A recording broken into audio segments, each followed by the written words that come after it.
Hola chicos, ¿cómo están? En esta clase del día de hoy vamos a analizar el recurso de apelación.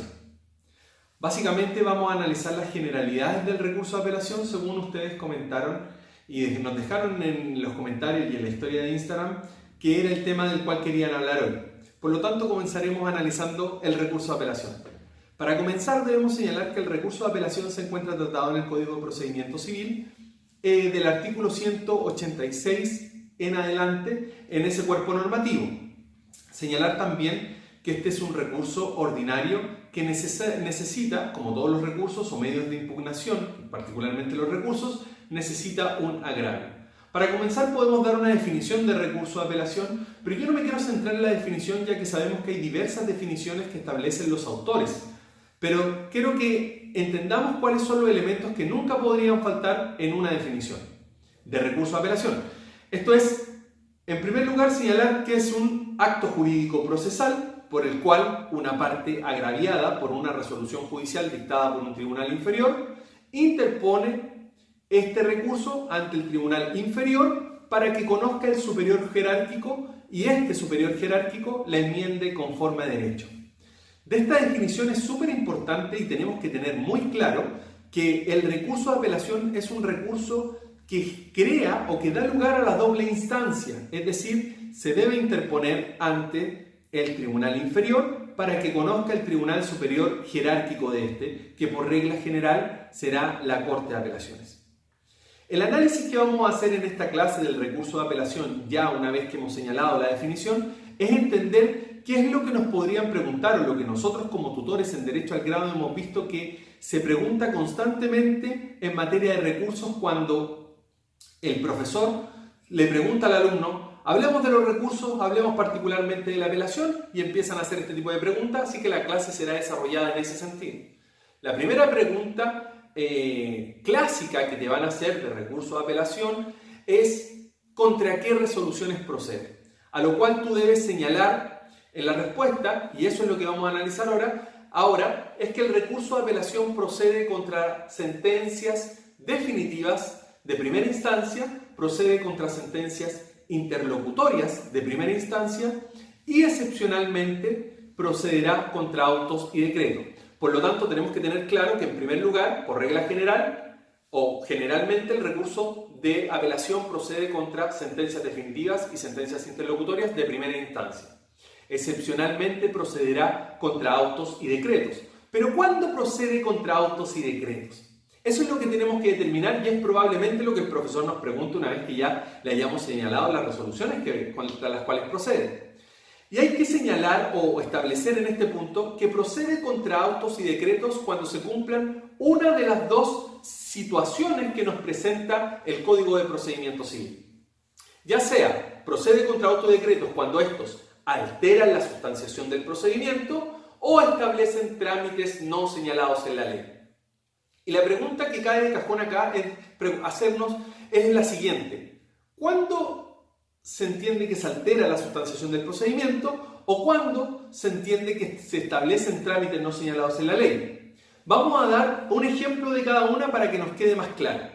Se entiende que se altera la sustanciación del procedimiento cuando nos saltamos o el tribunal avanza etapas del procedimiento sin tomar en cuenta otras o algunos trámites.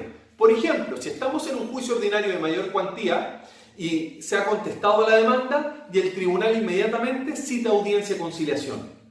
Es decir, que ha omitido los trámites de réplica y dúplica, por lo tanto ha alterado la sustanciación del procedimiento y en ese caso el decreto dictado ahí por el tribunal donde cita a las partes de audiencia de conciliación o digamos la resolución, que no la que cita en sí, porque esa sabemos que es una sentencia interlocutoria de segundo grado, sino más bien el decreto que da lugar para que se cite, en ese caso será un decreto que será apelable porque altera la sustanciación del procedimiento.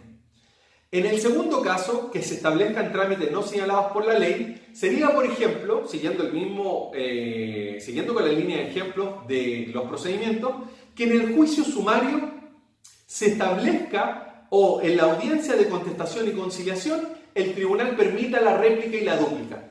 Estos trámites no están establecidos en la ley para ese procedimiento.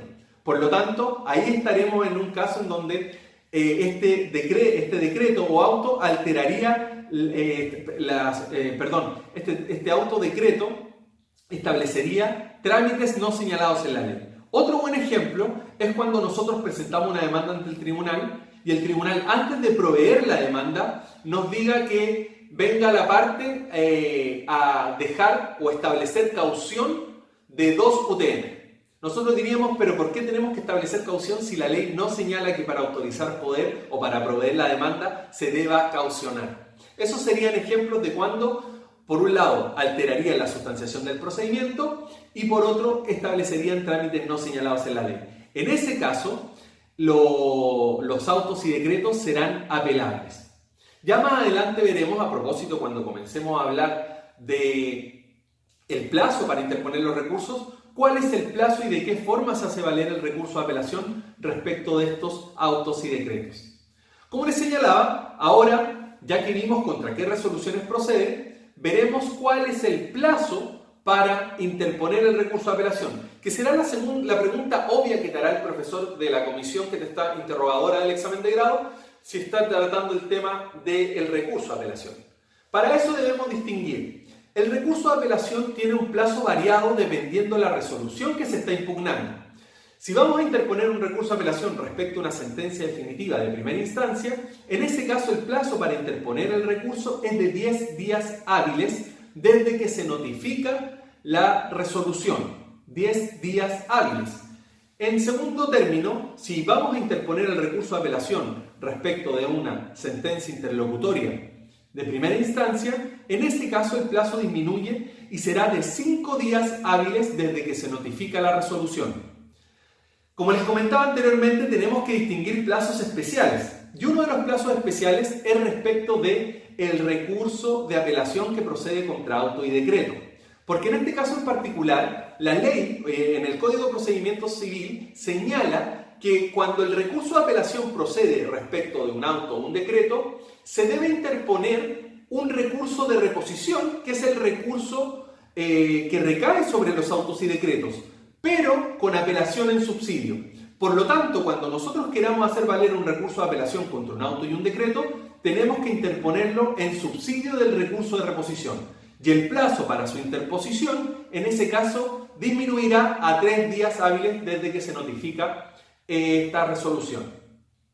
Y hay un plazo también especial que es respecto del laudo y ordenata del juez partidor. En ese caso, el plazo para interponer el recurso de apelación es de 15 días. Una vez que ya hemos señalado tanto los plazos para interponer el recurso como las resoluciones respecto a las que procede el recurso, no nos queda más que analizar ahora los elementos que debe contener el escrito donde nosotros haremos valer nuestro recurso de apelación ante el tribunal de primera instancia. No olvidemos que el recurso se interpone ante el tribunal de primera instancia para que conozca el superior jerárquico, en este caso la Corte de Apelaciones. Bueno, respecto a los requisitos que debe contener el escrito, no me quiero detener en estos requisitos comunes a todo escrito, sino particularmente en los requisitos que debe contener o que debe cumplir el escrito respecto al recurso de apelación. Y esto lo encontramos establecido en el artículo 189 del Código de Procedimiento Civil, que nos dice, básicamente, que el escrito debe contener, en razón al recurso de apelación, todos los fundamentos de hecho y de derecho y además las peticiones concretas. La pregunta es, ¿qué fundamentos de hecho y de derecho debe contener? Lo que debemos hacer en el escrito es argumentar cómo la decisión del tribunal nos ha afectado y nos ha causado un agravio. Recordemos que el recurso de apelación no necesariamente es interpuesto por la parte vencida, sino que también podría interponerlo la parte vencedora en razón a que el agravio es obtener menos de lo que yo pedí. Si yo vencí, pero pedí 1.000.000 y me dieron 999, igual me causa un agravio porque no me están dando el 1.000.000 que pedí. Por lo tanto, igual podría interponer el recurso de apelación. Y la parte vencida, aunque no haya sido vencida en su totalidad, igual podría interponer el recurso de apelación porque no se desestimó la demanda en su totalidad. Por eso, en este sentido, el recurso en cuanto al escrito, debe contener los fundamentos de hecho y derecho que me causan el agravio, es decir, fundamental qué hecho particular me causó el agravio, y el derecho, cómo la aplicación de ese derecho por parte del tribunal de primera instancia me causó el agravio, y también la petición concreta, ya sea que se confirme la apelación o que se revoque o se modifique. Eso es la petición concreta, solicitarle al Tribunal Superior qué es lo que yo quiero que pase con esta sentencia definitiva interlocutoria o autodecreto que me está causando el agravio. Sobre este punto, estimados amigos, en razón a ya realizado el escrito y presentado el escrito, tenemos que hacer una gran distinción, y es la modificación que vino a establecer la Ley de Tramitación Electrónica. La Ley de Tramitación Electrónica generó modificaciones mayores en materia de recursos. Nosotros, a nuestros alumnos que preparan el examen de grado con derecho al grado, le hacemos entrega de un apunte especialmente estructurado en esta materia, donde establecemos la tramitación, cómo se realizaba antes de la Ley de Tramitación Electrónica y cómo se realiza la tramitación ahora. Nosotros brevemente trataremos en esta clase de recurso de apelación analizar la tramitación y cómo estableciendo las diferencias de cómo era antes de la Ley de Tramitación Electrónica y cómo es ahora. Bueno, antes de la Ley de Tramitación Electrónica, lo que debemos señalar que lo que se hacía era llevar el escrito de forma material. Hoy en día, con posterioridad a la Ley de Tramitación Electrónica, sabemos que ya no existen los expedientes escritos, o al menos quedan muy pocos. Todo se ha llevado a la digitalización y las carpetas o expedientes ahora son electrónicas.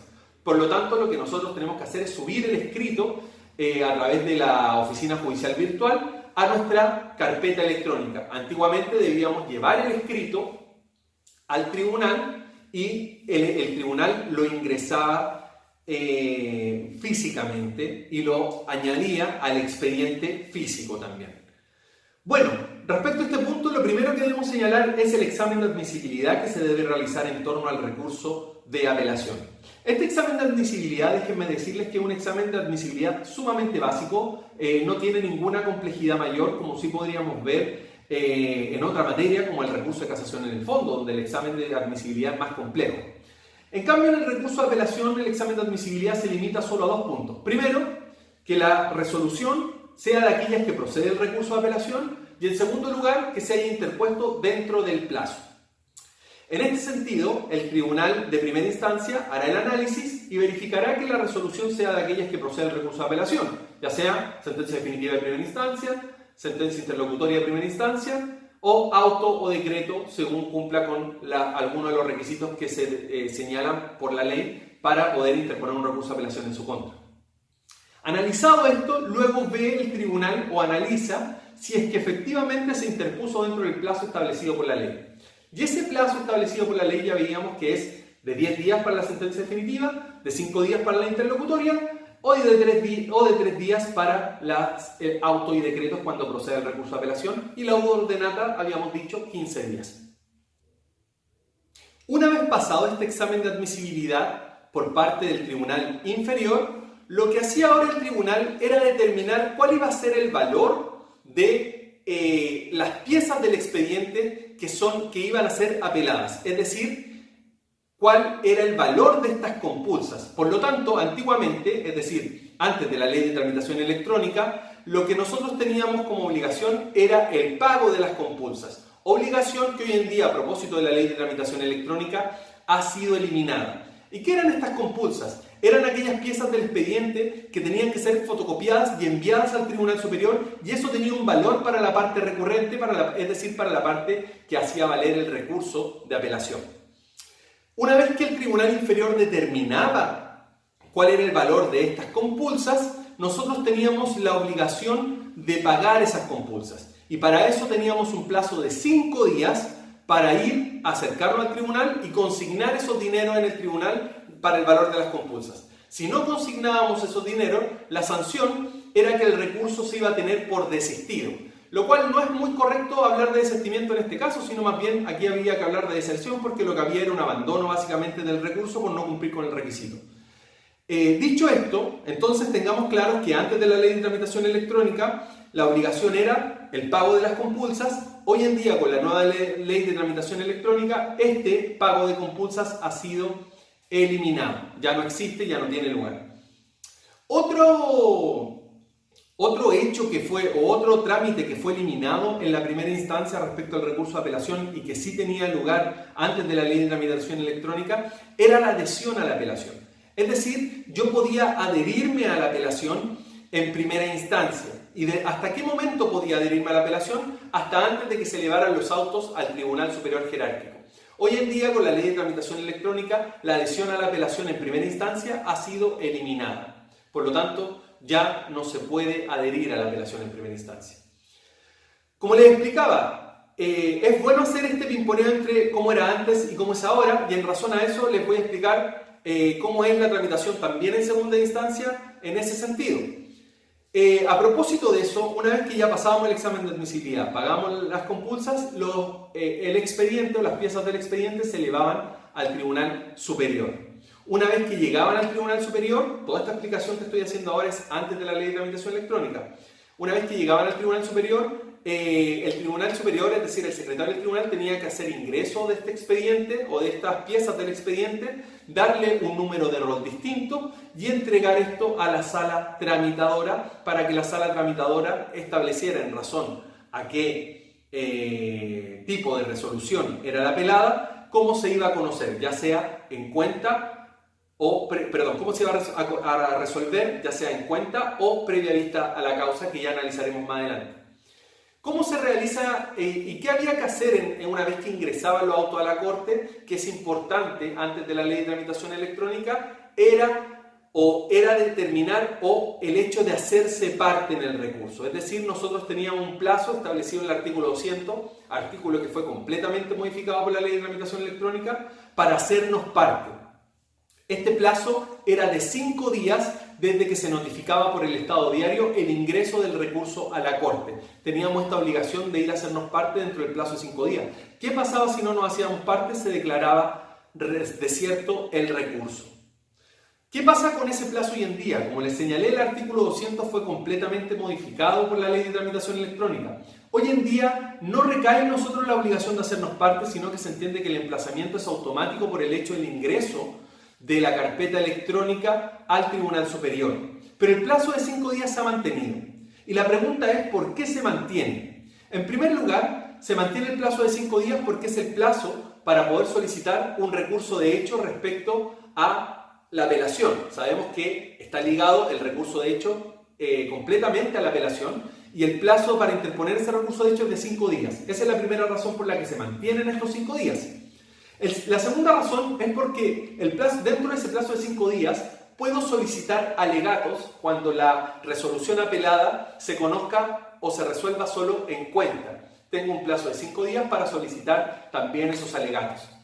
Y una tercera razón de importancia o de peso para haber mantenido el plazo de los 5 días, a pesar de que ya no es obligación con la nueva ley de tramitación electrónica hacerse parte, adherirnos a la apelación. Por lo tanto, este plazo de 5 días, como lo hemos señalado, se mantiene y se mantiene por estas 3 situaciones. Primero, para interponer recurso de hecho dentro de los 5 días. En segundo lugar, para adherirnos a la apelación o para solicitar alegatos en el caso que la resolución que nosotros hayamos apelado se resuelva solamente en cuenta. Esas son las razones por las cuales se ha mantenido este plazo de 5 días que no ha sido modificado, pero que el artículo 200 que lo contenía y que contenía la obligación de hacernos parte fue modificado totalmente, pero el plazo de 5 días se mantiene por esto que ya he señalado anteriormente. Bueno, una vez que ingresa a la Corte, y ahora vamos a ver la tramitación como es hoy en día, una vez que se elevan a la Corte por medio de la interconexión electrónica o digital, la carpeta digital que contiene el expediente, el secretario del tribunal lo pasa inmediatamente, hace el examen de admisibilidad, el cual consiste en el mismo examen de admisibilidad que hizo el tribunal en primera instancia. Es decir, debe analizar que la resolución impugnada sea susceptible de recurso de apelación y, en segundo lugar, que se haya interpuesto dentro del plazo. Entonces, ¿qué pasa ahora? Una vez que ha pasado el examen de admisibilidad a nuestro recurso, esto pasa inmediatamente, mediante vía electrónica, a la sala tramitadora, la cual tendrá que analizar el tipo de resolución que es. Si es una sentencia definitiva, dictará la resolución autos en relación, ya que las sentencias definitivas se ven siempre previa vista a la causa. Es decir, ya vamos a analizar más adelante la vista a la causa, pero la resolución que se dicta para distinguirla de las que se resuelven en cuenta es dicta la resolución autos en relación. Siempre nos va a dictar autos en relación.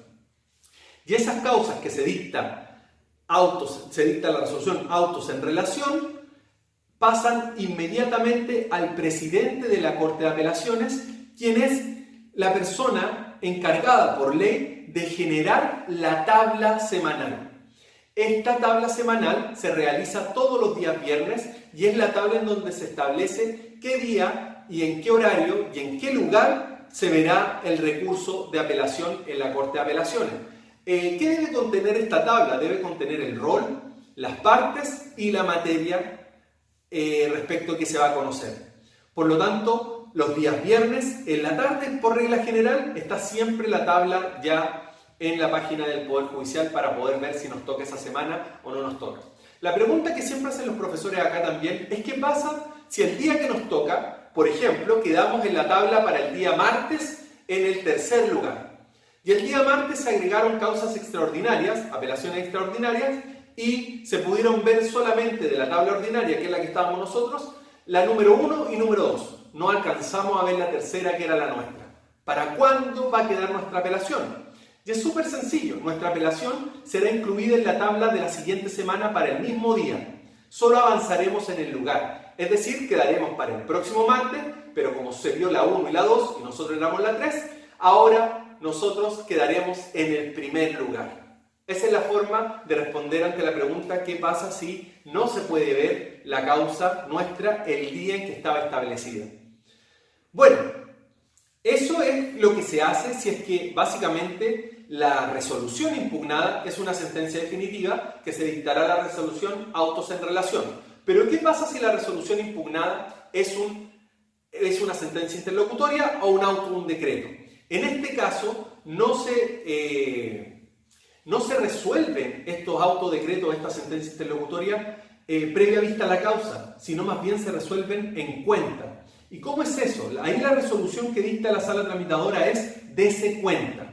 Y la cuenta, la estructura y la arma, el relator de la corte o los relatores se le entregan un número de causas y estructuran las cuentas para analizarlo. Aquí debemos hacer una distinción. Ante la pregunta ¿cómo conoce la Corte de Apelaciones? Tenemos que señalar que la Corte conoce en sala o en pleno. En cambio, respecto a la pregunta ¿cómo resuelve la Corte de Apelaciones? Tenemos que señalar que la Corte de Apelaciones resuelve previa vista a la causa o en cuenta. ¿Y qué quiere decir cada uno? Vamos a analizar cada uno, pero antes vamos a analizar qué pasa con estas resoluciones que se conocen en cuenta. ¿Pueden conocerse previa vista a la causa? Y la respuesta es sí, ya que anteriormente habíamos dicho que se mantuvo el plazo de 5 días para solicitar alegatos. ¿Por qué solicitaría yo alegatos en una resolución como la sentencia definitiva que se va a conocer con alegato? No tendría ningún sentido. Se solicitan alegatos para aquellas resoluciones que se resuelvan en cuenta, para yo poder así pedir que quiero que se conozca previa vista a la causa y por lo tanto quiero poder alegar ante los ministros. En ese caso, dentro del plazo de 5 días ya señalado, cuando sea una resolución que se resuelva en cuenta, podremos solicitar alegatos solicitándolo dentro del plazo y ya pasará la causa de resolverse en cuenta a resolverse previa vista a la causa. Vamos a analizar ahora qué es lo que es la cuenta y qué es lo que es la previa vista a la causa. La cuenta es el hecho por el cual el relator da cuenta a los ministros de la causa y no hay alegatos. Las cuentas, por regla general en la Corte de Apelaciones, se conocen en las tardes por el pleno de la Corte, solamente con la exposición que hace el relator. El relator da cuenta a los ministros y así se resuelve. En cambio, la vista a la causa no se resuelve de la misma forma. En la vista a la causa hay alegatos. Por lo tanto, aquí hay que hacer los trámites previos a la vista de la causa, que es cuando dicta la resolución autos en relación, ya queda en tabla, nos fijaron un día y tenemos que ir ese día para alegar en nuestra causa que hemos apelado. Entonces, ¿cómo lo hacemos? Llegamos ese día a la corte, lo que hacemos es anotarlo en un libro de repertorio que tiene un funcionario, señalando cuánto va a ser nuestro tiempo de alegato, 5 minutos, 10 minutos, se puede hasta un máximo de 30 minutos, ampliable hasta 30 más, es decir, hasta 1 hora. Pero la regla general uno se anota ahí con el tiempo y también debe señalar por qué viene, si viene por confirmar o por revocar, o por la parte recurrente o por la parte recurrida. Luego de eso, ya que hicimos todo, es decir, nos anotamos el tiempo, viene lo que se denomina el anuncio. ¿Qué es lo que es el anuncio? Las cortes, dependiendo la ciudad, tienen distintas formas de realizar el anuncio. Hay unos que tienen tableros electrónicos y ahí señalan el anuncio, es decir, dan el número de la causa que se va a conocer en ese momento y ahí nosotros se está anunciando la causa y ahí nosotros tenemos la posibilidad de darnos cuenta que nos toca. Es decir, anuncian la causa que viene y si es la nuestra sabemos que tenemos que entrar a la sala para alegar. Luego de esto, luego del anuncio, ya dentro de la sala de la corte, lo que viene a continuación es la relación que hace el relator de la causa. El relator hace una relación circunstanciada de los hechos y del derecho aplicado respecto de nuestra causa y para explicarles a los ministros de la corte qué es lo que van a conocer o qué es lo que van a escuchar. Y luego de eso vienen los alegatos. Y los alegatos son lo que nosotros pedimos, lo que nosotros vamos a hacer, vamos a alegar estos fundamentos de derecho. Por regla general a las cortes no les gusta que se mencionen mucho los fundamentos de hecho, a menos que vayan relacionados completamente con los antecedentes de hecho, a menos que vayan relacionados completamente con los fundamentos de derecho. Por eso es importante tener claro aquí que en nuestro alegato tratemos de no incluir muchos hechos ya explicados por el relator, sino que más bien nos centremos en la discusión jurídica propiamente tal y cómo eso nos agravió. Bueno chicos, luego de que ya analizamos más o menos cómo es el ingreso a la corte, cómo es la tramitación y cómo se tramita tanto en cuenta o previa vista a la causa, debemos señalar cuál es el fallo que podría darnos la corte, que se considera una sentencia en este caso definitiva, pero también una sentencia de término. Y en este caso, la corte nos puede confirmar la sentencia de primera instancia, nos puede revocar la sentencia de primera instancia o también puede modificar la sentencia de primera instancia. Cuando la Corte decide revocar, dice relación con que quien apeló ha logrado una victoria en este sentido porque logró modificar el criterio del Tribunal de Primera Instancia por uno nuevo.